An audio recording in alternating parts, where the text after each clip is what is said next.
Bismillahirrahmanirrahim. Assalamu alaikum. My name is Hassan, and today we are going to point GoDaddy domain to hosting or hosting.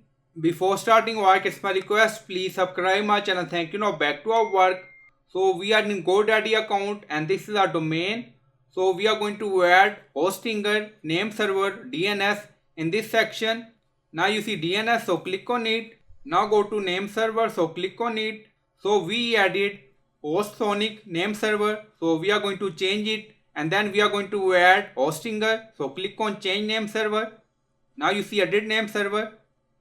Now go to hostinger, so this is our domain, host on GoDaddy, check guide. Now copy, so we are going to add it. Now you see we added both.